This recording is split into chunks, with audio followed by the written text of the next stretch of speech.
Diz assim a palavra do Senhor: e os que acompanhavam Paulo levaram até Atenas, tendo recebido ordem para que Silas e Timóteo fossem ter com ele o mais depressa possível.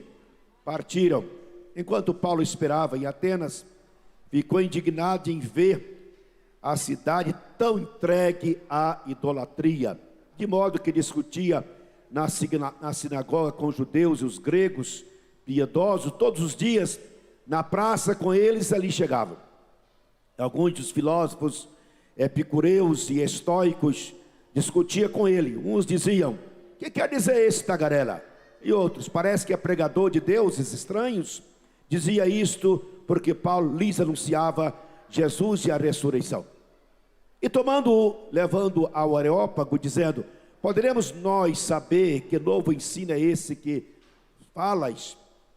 É coisa estranha nos trazes aos ouvidos, e queremos saber o que vem a ser isto.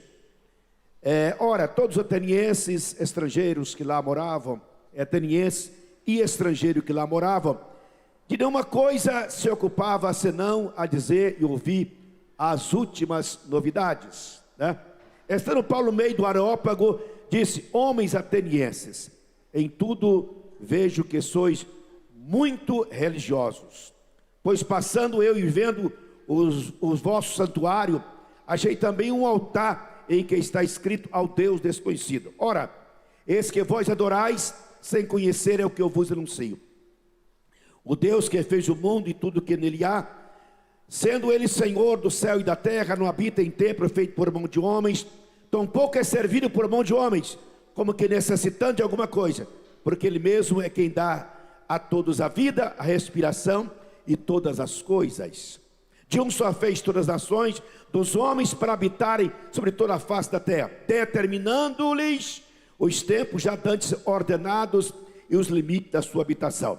Deus fez isso para que o buscassem e talvez procurando o pudesse achar, ainda que não está longe de cada um de nós, pois nele vivemos, nos movemos e existimos, como também alguns dos vossos poetas disseram, somos também sua geração. Portanto, sendo nós a geração de Deus, não havemos de pensar que a divindade seria semelhante ao ouro, à prata ou à pedra, esculpida pela arte e imaginação do homem. Deus, porém, não levando em conta os tempos da ignorância, manda agora que todos os homens em todos os lugares se arrependam, pois determinou um dia em que com justiça há de julgar o mundo por meio do homem que escolheu. E ele disso deu certeza a todos, ressuscitando-o dentre os mortos. Quando ouviram falar em ressurreição dos mortos, uns zombavam ou dizia: sobre isto ouviremos outra vez. E assim Paulo saiu do meio deles. Todavia juntaram eles alguns homens entre eles e creram, entre os quais estava o Dionísio, o irmão Dionísio, o Areopagista, e uma mulher por nome Damares, e com ele outros. Amém?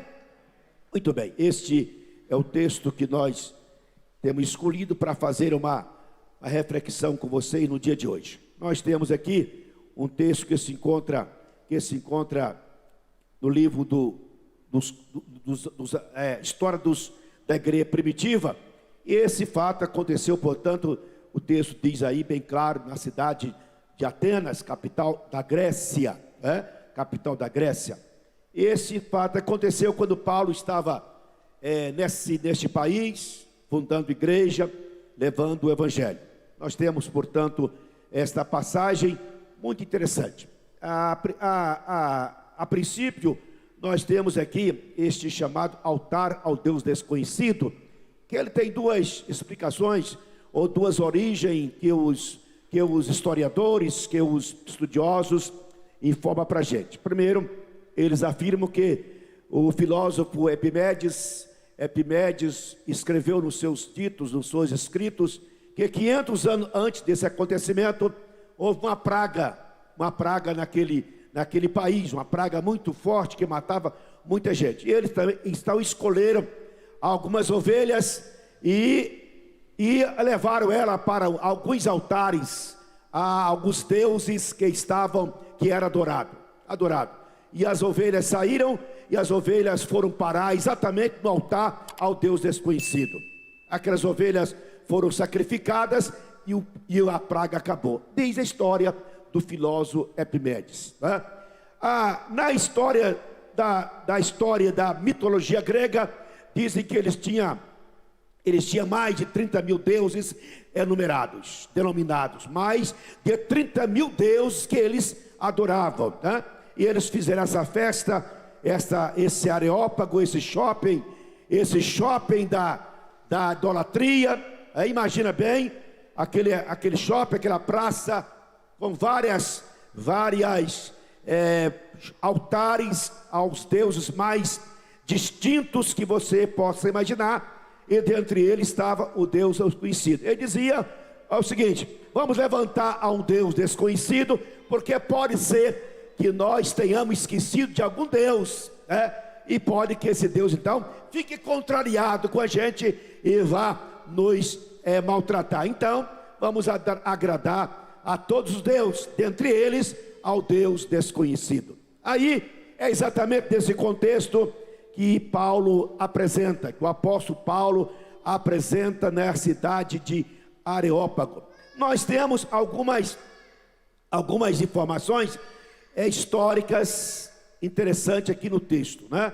Nós temos, por exemplo, aqui a referência aos filósofos epicureus e os filósofos estoicanos, ou os estoicos, né? Essas pessoas não estão fora do contexto, não, tá? Elas fazem parte da vida social do tempo atual, né? Os epicureus, eles deram origem ao que nós chamamos hedonismo. O que é hedonismo? A felicidade está no prazer. Então, epicureus ensinava isso, que a felicidade estava no prazer. Quanto mais prazer, mais feliz você seria. Quanto mais entretenimento, enquanto mais divertimento, aí você conseguiria alcançar a tal felicidade. Essa era a teoria dos filósofos epicureus. E os chamados estoicos, eles pregavam o panteísmo, né? O panteísmo, que Deus é a alma do mundo, é uma força cósmica, e que o ser humano deve viver de acordo com a sua natureza, superando suas próprias emoções, viver conforme o destino, sem alterar nada, né? Ou seja, ele pregava o autoconhecimento, o autocontrole, mas todos eles excluíram Deus do homem, excluíram a pessoa de Deus do homem. Ou seja, eles pregavam: o homem não precisa de Deus, é Deus que precisa do homem, né? O homem é suficiente, e a solução do homem está dentro dele mesmo. Esta era a teoria que eles passavam aí para as pessoas. E imagina vocês aí, que o tanto que isto pegou, que até hoje nós temos várias pessoas, vários escritores, vários pensadores que acompanham essas teses, essas teorias, né? Acompanha essa filosofia e ainda prega isso. Então, foi diante deste quadro que nós encontramos a pessoa do apóstolo Paulo assustada. E o primeiro, ele ao assustar, ele viu uma cidade entregue à idolatria, né? Entregue à prática de uma idolatria, ou seja, as pessoas adorando deuses, né? Adorando deuses feitos de madeira, deuses feitos de barro, de pedra e assim por diante. Então a mente humana, a imaginação humana estava pintando, estava desenhando, estava criando o Criador para eles, tá? Essa foi a situação que Paulo encontrou lá. E nesta situação, a gente pode aqui lembrar que Paulo estava na capital dos ditos sábios, né? Dos ditos sábios. A Grécia é o país que se gaba até hoje de ser o país onde rendeu mais homens sábios da terra, né? Lá está alguns nomes interessantes. Lá está Aristóteles, lá Tales de Mileto, lá está Pitágoras, Heráclito, Parmenides, Demócrito, Sócrates, Platão. Lá está o grande fundador da medicina, Hipócrates, né? Lá está o Zenão de Sítio, Pirro de Lídia e assim por diante. Vários filósofos que destacaram. Da literatura nós encontramos Homero, né? Homero, o grande Homero da literatura. Da matemática, Arquimedes, Pitágoras, Euclides, Cláudio Ptolomeu. Da astronomia, Galileu de Galileia. Então nós temos muitos homens aí que gabava-se que estava na terra dos sábios, né? É interessante que Paulo faz menção a esses homens, né?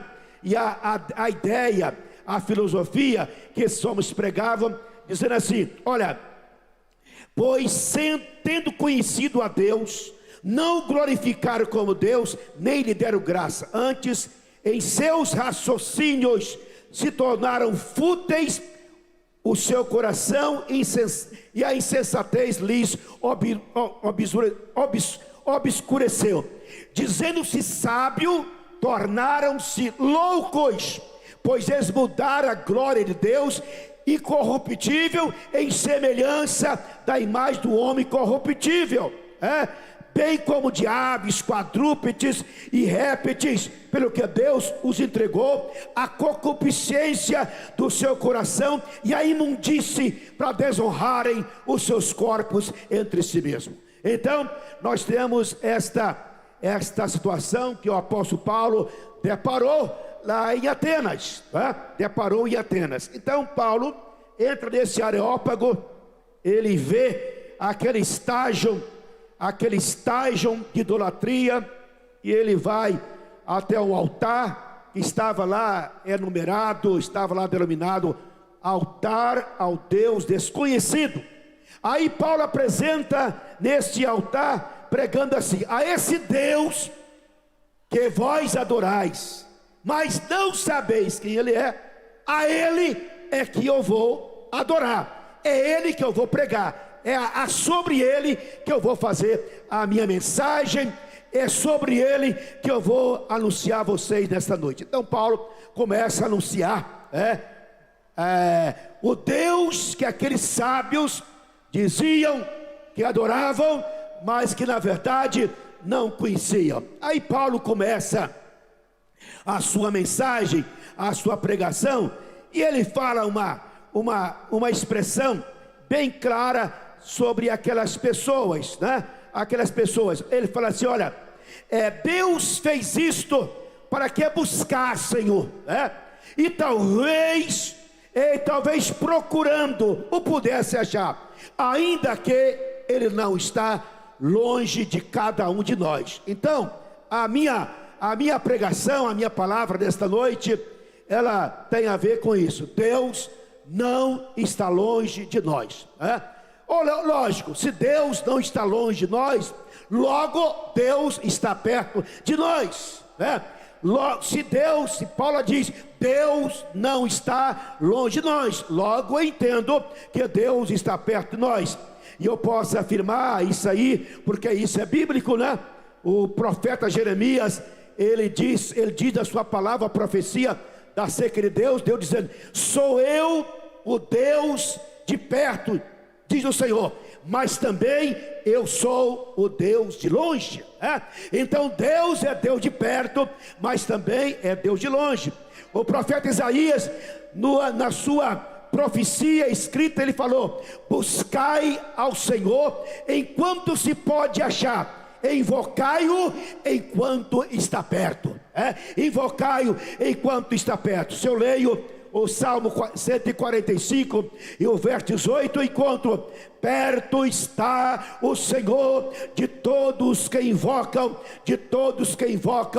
em verdade, em verdade. O Salmo 34, 18, nós encontramos: perto está o Senhor dos que têm o coração quebrantado, ele salva os contritos de espírito. Então nós estamos falando nesse Deus criador, e esse Deus que nós encontramos aqui, Paulo apresentando. E Paulo apresenta Deus em 4 características. Primeiro, ele diz: adoram sem saber quem ele é. Segundo, não habita em santuário feito por mão de homem. Terceiro, ele é criador. E quarto, ele é quem determina os tempos e os lugares exatos da nossa habitação. Então Paulo apresenta 4 características deste Deus verdadeiro. Primeiro, adoram a Deus sem saber quem ele é. Não é isto que Deus espera de quem o adora. Deus espera de quem o adora tenha pleno conhecimento quem ele é. Tenha pleno conhecimento do que ele pode, do que ele fez, do que ele vai fazer. Então, adorar a Deus sem conhecê-lo é uma boa intenção, mas não é o modo certo e verdadeiro. Então a Bíblia recomenda a nós invocarmos a Deus que está perto, mas em verdade. E a verdade é o modo pelo qual eu conheço de fato quem é Deus. O culto que nós oferecemos para Deus é um culto racional, ou seja, com razão. Ou seja, o que é a razão? Eu sei o que estou fazendo, eu tenho certeza do que eu estou fazendo, e eu sei por que estou fazendo. Aí nós encontramos, portanto, este fundamento da nossa crença, esse fundamento do nosso culto, esse alicerce da nossa fé, que é naquele que nós conhecemos, naquele que foi revelado nas páginas da Bíblia, mas nos revelado, especialmente pela fé, através da pessoa de Cristo Jesus. Amém? A segunda coisa que Paulo contesta ao apresentar Deus, esse Deus que vocês adoram e não sabem que ele não habita em santuário feito por mão de homens. Ou seja, Deus não admite ser manipulado pelos homens, Deus não aceita ser controlado pelos homens. Deus não é para ser do agrado dos homens. Não cabe aos homens dizer onde colocar o Criador, como se Deus precisasse dos homens, necessitasse de sua ajuda e assim por diante. O nosso Deus é soberano, o nosso Deus é criador, o nosso Deus é poderoso, e é o homem que precisa de Deus, e não Deus que precisa do homem. É o homem que carece de ajuda, e não Deus que carece de ajuda. É nós que precisamos do socorro, da misericórdia que vem do Senhor. Aí nós encontramos Deus criador, o Deus que fez. Nós servimos a um Deus que nós sabemos quem ele é. Quem é o seu Deus? O meu Deus é o Criador dos céus e da terra, de tudo que existe, de tudo que há sobre o universo. Foi ele quem criou pelo poder da sua palavra. Aí eu me prostro diante desse Todo-Poderoso, sabendo quem ele é. Ele é o Criador. E finalmente nós encontramos Paulo falando: olha, este Deus é o que determina os tempos e os lugares da vossa habitação. Paulo estava dizendo na soberania de Deus, em ter o controle de tudo que ele fez. Ele determinou tempos exatos para todas as coisas que ele criou sobre a terra.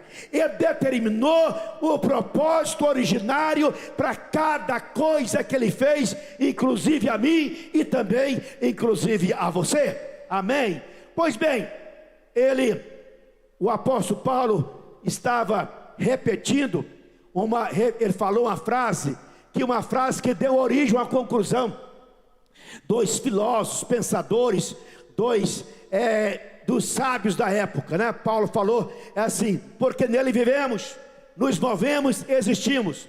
Com base nisso, os sábios, os pensadores, os filósofos concluíram: logo nós somos descendente dele, logo nós somos geração dele. Olha, essa conclusão é certa, logo, porque nós de fato somos geração de Deus. Ou seja, foi Deus quem nos gerou, foi Deus quem nos criou. Nós somos, portanto, criatura do Senhor Deus, nós viemos dele e não ele de nós.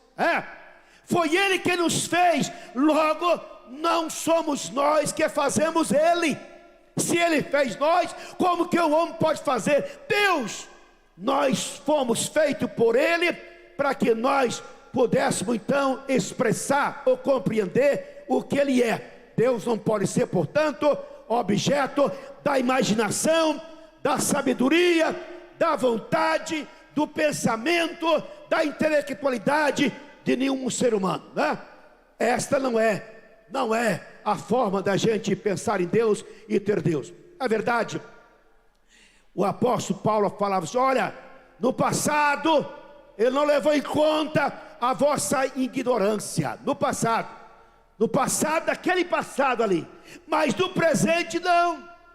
No presente, a todos os homens, esse tempo de ignorância não pode ninguém invocar perante Deus. Sabe por quê?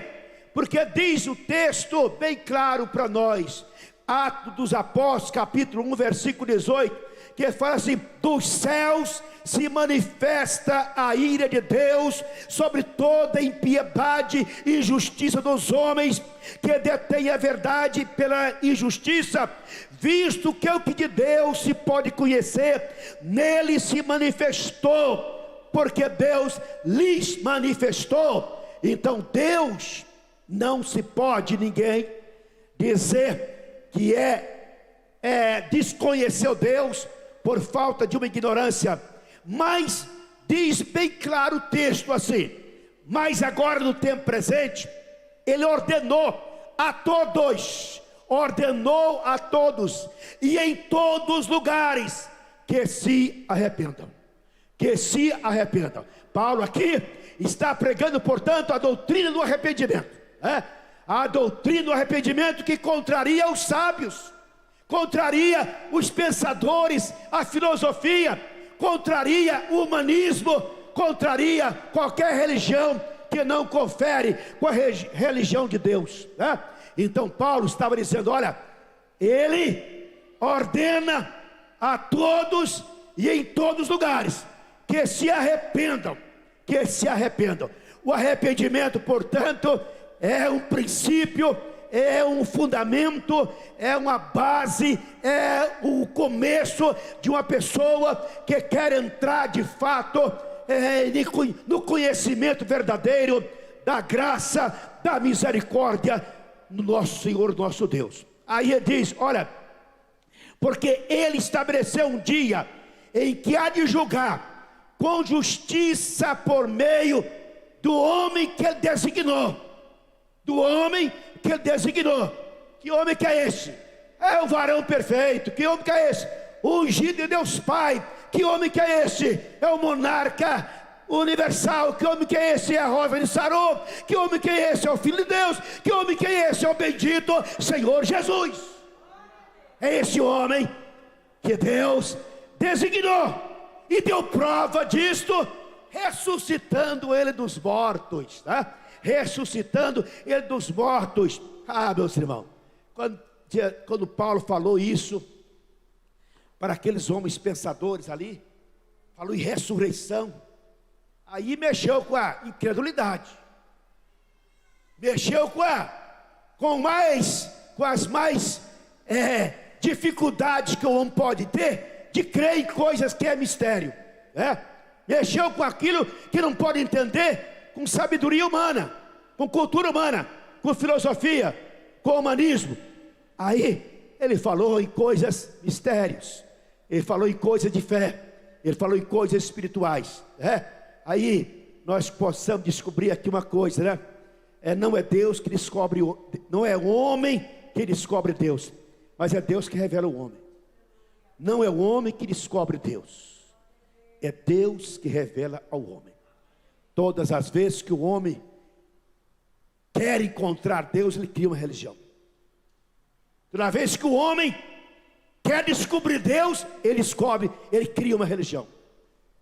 A verdadeira religião é Deus vindo até o homem, é Deus encontrando com o homem, é Deus revelando-se ao homem. Não pensa você, se você acredita e conhece Deus, não foi você que o conheceu, foi Ele que fez conhecido a sua pessoa, por misericórdia e por bondade. Aleluia. Porque seria muito fácil as pessoas querer descobrir Deus conforme o seu pensamento, conforme a sua ideia. Não é a sabedoria do homem, o conhecimento humano, o autoconhecimento que leva a conhecer Deus. Deus se faz conhecido somente através de Jesus. Jesus é a revelação de Deus. E Jesus diz bem claro: quem vê a mim, vê o Pai. Quem tem a mim, tem o Pai. Eu vim para nos mostrar o Pai. Então quem mostra Deus é a pessoa de Jesus. Então todas as vezes que nós encontramos pessoas que querem filosofar ou apresentar uma ideia de Deus, já entende mais a ideia de uma força cósmica, de uma mente cósmica, de um poder sobrenatural, tudo isso é pensamento humano. Deus se faz conhecido através do homem que foi designado para morrer no lugar do homem e ressuscitar para salvar este homem. Aleluia! Olha, portanto não é o homem que vai a Deus, é Deus que vem até o homem. Amém? Não é o homem que vai a Deus, é Deus que vem ao homem. Eu vim para que tenham vida e vida eterna. Eu vim salvar e buscar os que estavam perdidos. Jesus fez-se homem para habitar no meio dos homens, para que os homens conhecessem o Deus que salva cada um de nós. Aleluia! Agora veja bem, a criação revela a glória de Deus, o poder de Deus, a majestade de Deus. Agora a ideia que eu queria dividir com você é essa dimensão da distância entre você e Deus. Perto, longe, muito longe. Perto, longe, muito longe. Eu queria dividir com você essa ideia. Essa ideia, tudo depende dessa ideia de como uma pessoa quer conhecer Deus. De como uma pessoa quer conhecer Deus. E outra coisa, quem é que vai te mostrar Deus? Quem vai te mostrar Deus?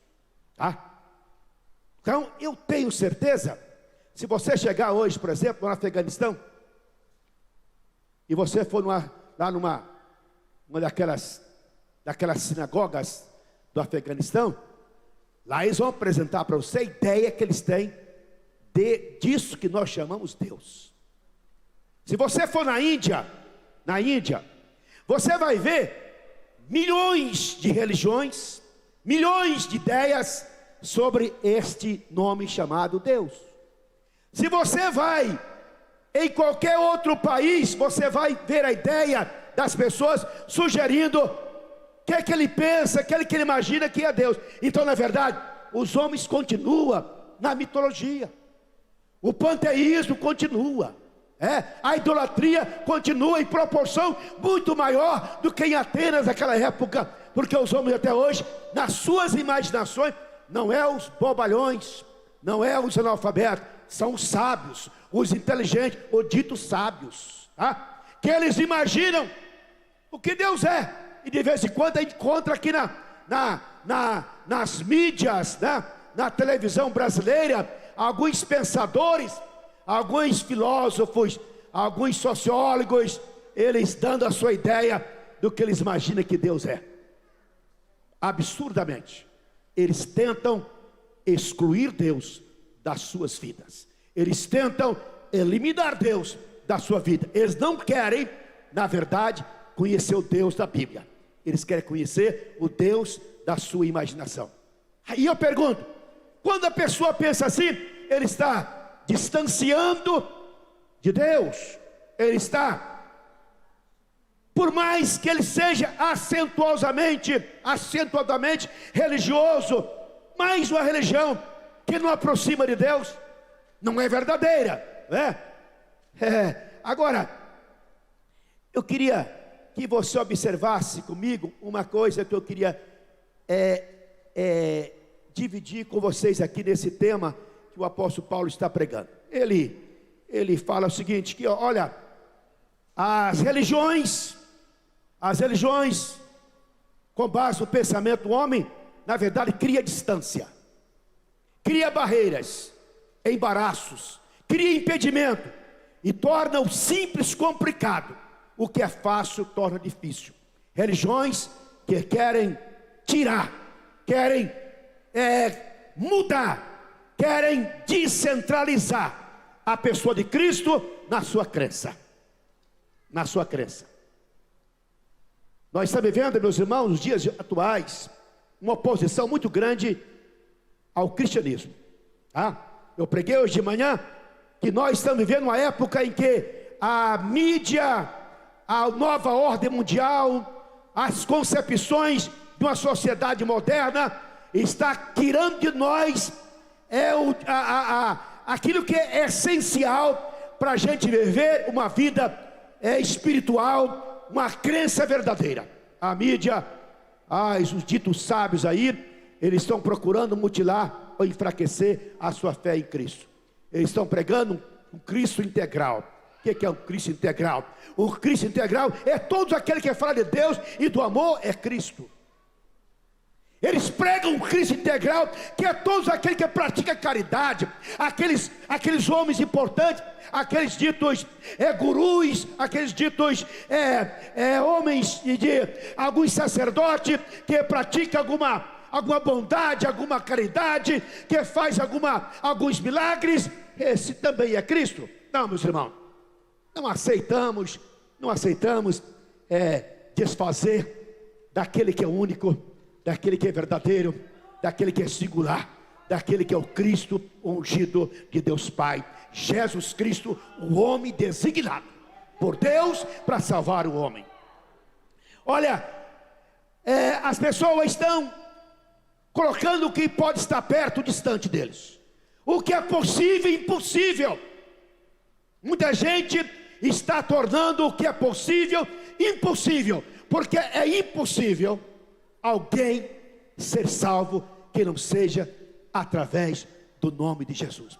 É impossível alguém conhecer Deus, o Criador, sem ser através de Jesus. É impossível o homem um dia alcançar o céu sem que seja através de Jesus. É impossível os pecados ser perdoados a não ser pelo nome e o poder do sangue de Jesus. Fechamos questão. Aleluia. Agora, a verdadeira religião é uma só: Jesus. Esta é a verdadeira religião. Fora dela não há outra. E há imitação, genérica, simulação, engano, falsidade, mentira e assim por diante. A verdadeira religião é Jesus, o caminho, a verdade e a vida. Ninguém vem ao Pai a não ser por Ele, disse Ele. Amém. Agora, a verdadeira religião torna o impossível possível. Amém? A verdadeira religião, que é Jesus, torna o impossível possível. Torna o difícil ficar fácil. A verdadeira religião traz Deus para perto de nós. Traz Deus para perto de nós. Ou seja, nós temos que crer no modo e na verdade de Deus operar na nossa vida, no nosso meio, né? E essa verdade é bem assim. Eu preciso acreditar, eu preciso ter definição bem correta, que Jesus é a minha verdadeira religião. Por meio dele eu pratico um culto verdadeiro, um culto agradável e um culto aceitável. A Bíblia diz, Jesus diz: Deus procura os verdadeiros adoradores, que o adoram em espírito e em verdade. Então em Jesus nós podemos ofertar, fazer um culto, que é um culto agradável a Deus, que é um culto verdadeiro a Deus, e é um culto aceitável a Deus. Porque eu adoro a Deus por Jesus, através de Jesus, aí eu quero que você acredite que esta religião provoca em mim, provoca em você. Essa religião verdadeira provoca em nós o Deus presente. Provoca em nós Deus Emanuel, Deus conosco. Esta religião verdadeira, nós podemos afirmar que Deus está entre nós, que Deus está sobre nós, que Deus está sobre nós e que Deus está em nós. Isso é a verdadeira religião. Ou seja, a verdadeira religião traz Deus para perto, para o lado, para junto, para próximo, traz Deus para ver, para assistir, para prover, traz Deus para ajudar e para abençoar. Agora, qual que é a percepção que que você precisa ter de Deus na sua vida? Dá um respiro aí. Respire aí, por favor. Está vivo, não está? Percebeu que está vivo? Sabe por que você está vivo? Porque tem ar. Você está vivo porque tem ar. Perceber Deus como ar. Está entendendo? Eu estou vivo porque Deus me deu vida. Perceber Deus como ar que respiro. Aí alguém pode falar assim: pastor, eu nunca vi Deus. Você nunca viu ar também? Só que eu não vivo sem ar. Eu não vivo sem ar. Se o ar me faltar, eu vou morrer. E essa é a conclusão que eu queria que você entendesse. Eu não vivo sem Deus. Sem Deus eu vou morrer. Perceba Deus como a luz.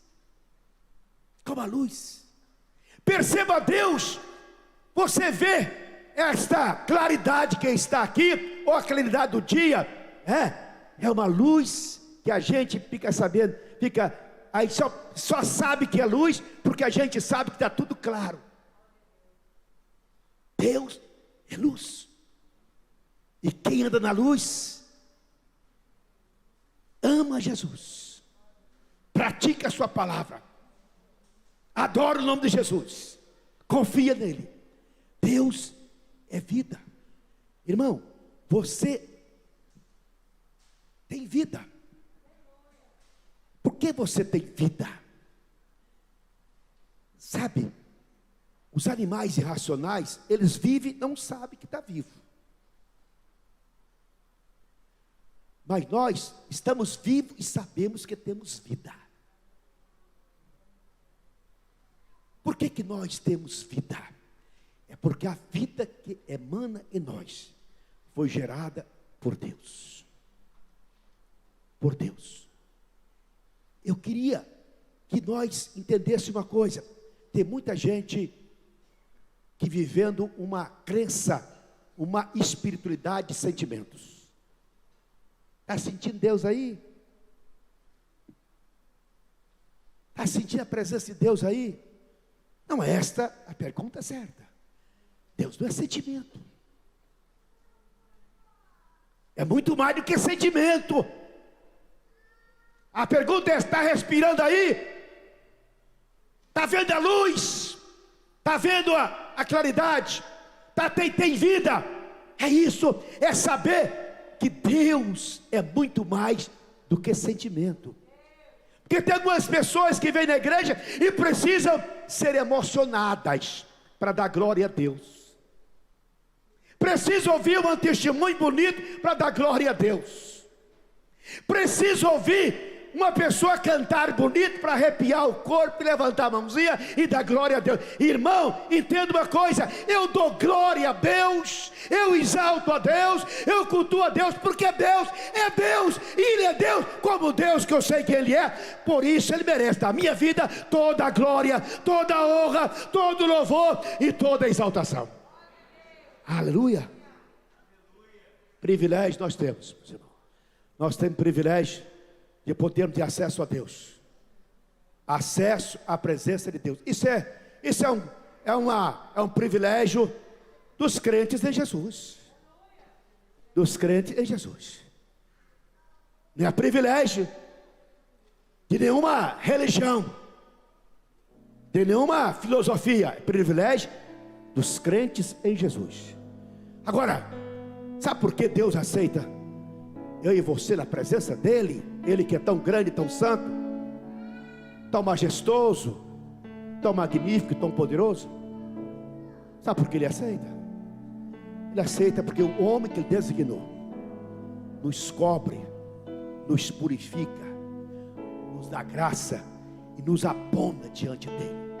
Jesus pega a minha mão, pega a sua mão, diz: se você crê em mim, se você confia em mim, se você acredita em mim, eu posso te levar até a presença do Criador. Eu posso te levar. Sabe o que é isso? É o ministério da reconciliação. É Deus pegando nós e reconciliando. É Jesus pegando nós e reconciliando com Deus. Meu irmão, por favor, nesta noite, não deixe o que é fácil ficar difícil. Não deixa o que é possível ficar impossível. Não deixa. Vamos ficar de pé, por favor. Jesus, ao perdoar o pecado do paralítico, do capítulo 2 de Marcos, ele falou: qual que é mais fácil?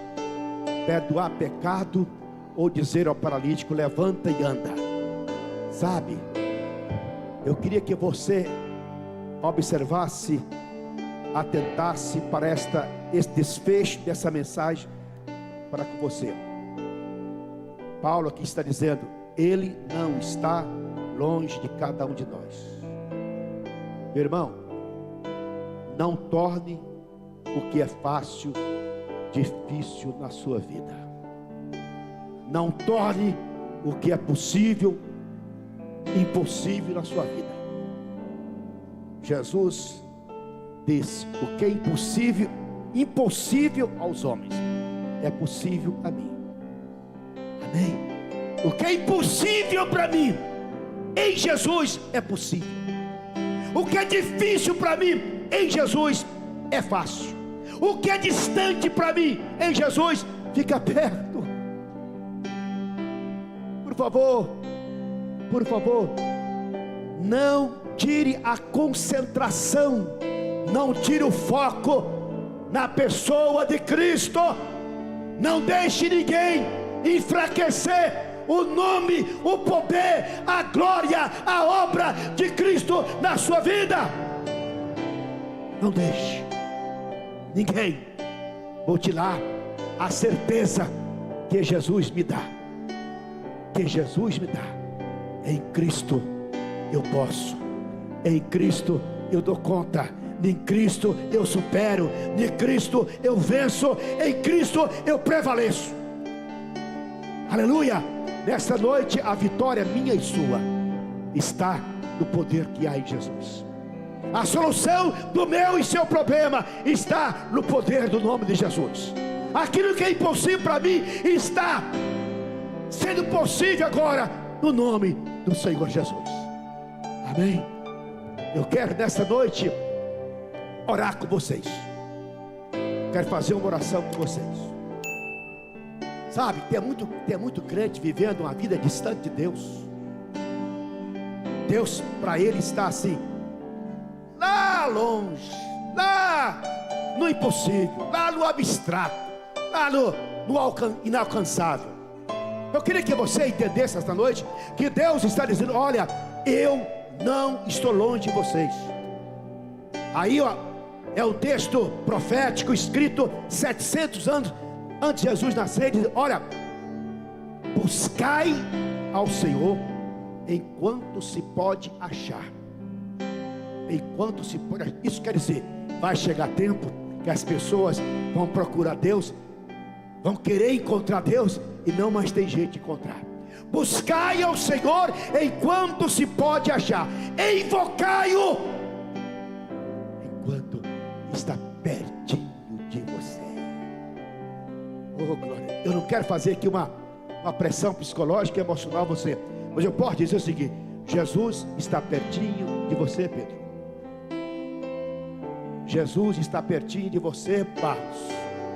Jesus está ao seu lado, Marílio. Ao seu lado, Amadeu.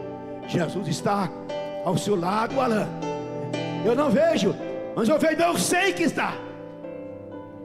Aí porque Ele está ao meu lado, próximo de mim, está me vendo, me assistindo, está perto de mim, eu posso dizer: Senhor Jesus, Senhor Jesus, eu quero mais uma vez a Tua graça, a Tua bênção na minha vida.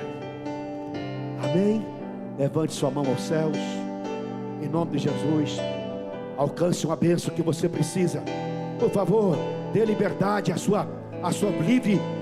seu livre raciocínio, a sua livre razão de estar bem racional, falando o que você precisa e quer, por meio do nome de Jesus. Por favor, creia nisso, porque o Senhor Jesus está com as suas mãos estendidas para te abençoar no dia de hoje, para te perdoar, para te salvar, para te curar, para te alegrar, para te fortalecer. Em nome de Jesus, que nós abençoamos, Jesus, que nós ministramos sobre este povo, Jesus. Tu diz, ó Pai, que a Tua palavra é poderosa, e que onde estiver 2 ou 3 congregados em Teu nome, Tu estaria no meio deles, Senhor. Eu estou dizendo aquilo que Tua palavra diz.